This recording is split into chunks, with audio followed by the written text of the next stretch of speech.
Would you believe me if I tell you that sin is not only the enemy of your spiritual path, but is also one of the best indicator of the true meaning of your existence? My name is Maxim. I'm a clinical psychologist, and my domain is to bridge spirituality with psychology.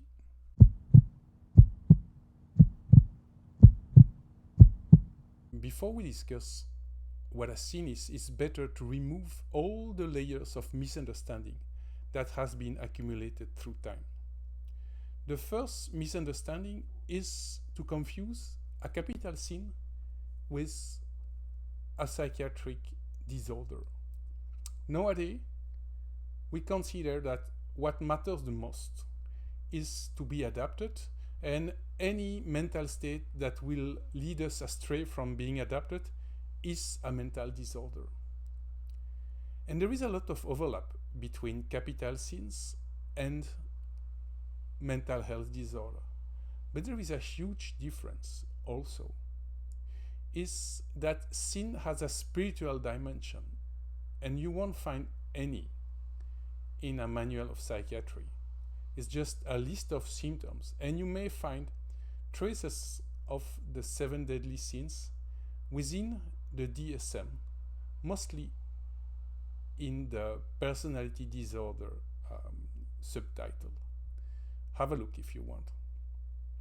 The second misunderstanding is to believe that a sin is a kind of naughty behavior you are supposed to get rid of your life if you don't want to go to hell. And that is what you have probably learned in the catechism if you are a Catholic, and that is what most people believe. But that understanding dates from the Middle Age, and actually the doctrine of the 7 deadly sins is much earlier. Let me explain you the background. We are in the 4th century and Christianity becomes mainstream.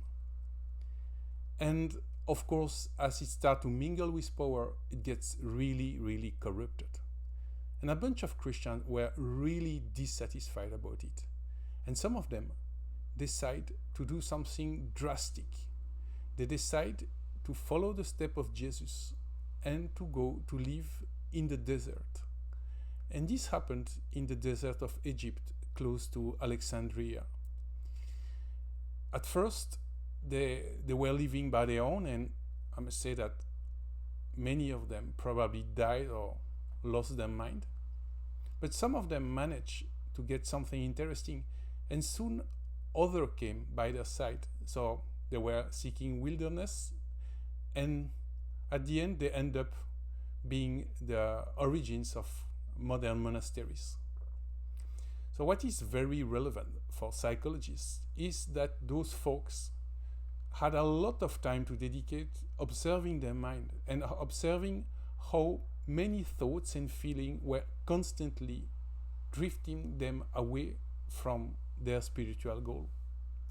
And as they were coaching one another, they just decide to make a typology. And Evagrius Ponticus, which one of those desert fathers, established a list of 8 sins or 8 passions, because at this time the term was reversible.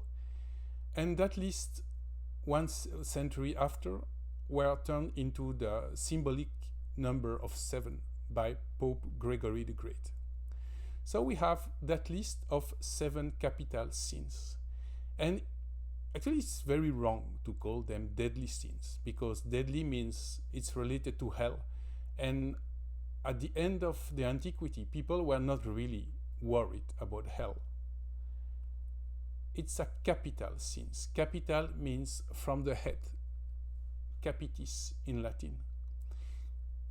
So basically, those 7 sins were just 7 mindsets that would put you astray from your divine purpose.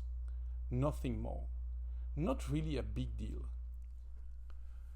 The original doctrine of the seven capital sins was extremely sophisticated psychologically, and it was based on a very minute observation of the human soul and also of the support of years and years of coaching by a senior monk. And that level of sophistication progressively degenerated into a much more simplified version of the dogma we now call the seven deadly sins. So the very idea that there were mindsets, capital sin, was turned into just bad behavior.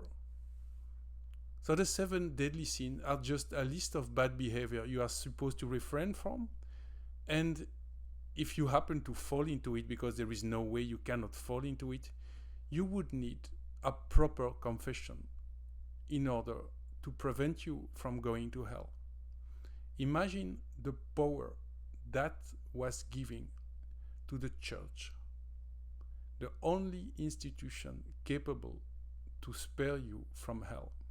If you are spiritually oriented, and if you take seriously the doctrine of the seven deadly sins, or should I say, the seven capital sins, you may feel very concerned that this required a constant war against yourself. And basically, the Desert Fathers were preaching that the only solution against sin was to wage a complete and total war toward them and to seek the help of God to manage to escape from those very toxic mindsets. But there is a deeper aspect about sin. From the standpoint of spiritual psychology, or deep inner nature, that little spark of divinity we all have within ourselves, is for 99.99% of people just covered with layers and layers of personality. That means that the understanding we are having of the divinity is heavily distorted. So we make ourselves a very positive idea about what it means to be spiritual, mostly about doing full-time the good values to be a good person. And actually that idea is very noble. It doesn't work, because the very idea you have of the divine is just wrong. And that's how sin is there to teach you. Sin actually is a distorted expression of the very inner quality you have in your soul. Alice Bailey called it the ray of your soul, because it is really like in geometry. It's the line that will connect the periphery of your consciousness, which is your personality, towards the center. The ray in geometry is that very line. It may sound like a paradox, but at the very heart of what can destroy your life lies the very purpose of your life. And it is not possible for us humans to realize what is our purpose if we don't fall into sin. Because the sin is the inverted experience of your spiritual quest. And it's a straight line that will drive you to hell, which is basically a mental state of complete despair and disconnection with God. But that very line, turned upside down, will lead you to the very essence of you being. Okay, I guess this must be very confusing.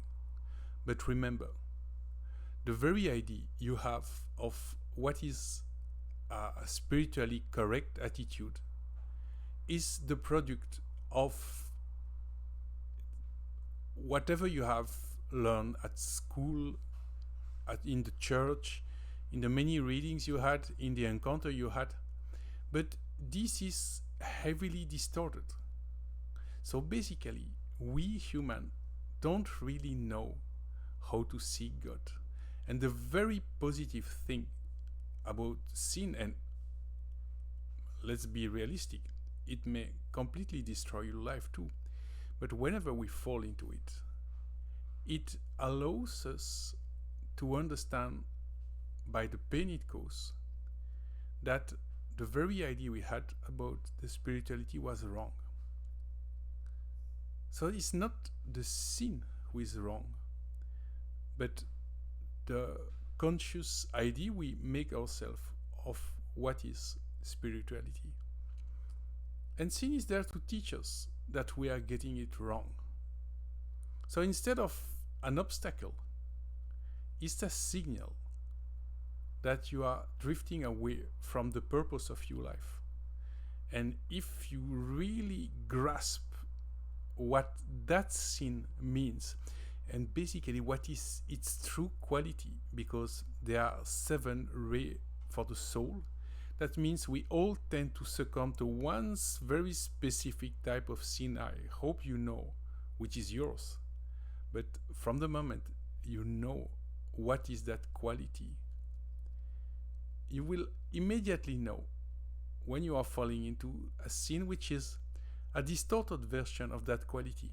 And somehow it is better to be into sin than to be in a wrong understanding of the spirituality, because the sin will have such a disastrous consequence in your life that it will cause you pain, and through pain you learn, which is quite unfortunate.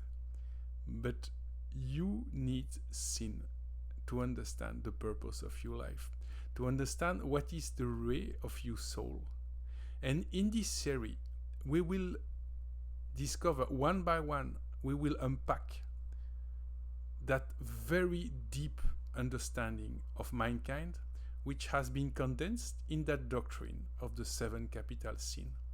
We will use, obviously, modern psychology to try to make sense of it. And then we will see what we can do about it to have a healthy mental health and spirituality.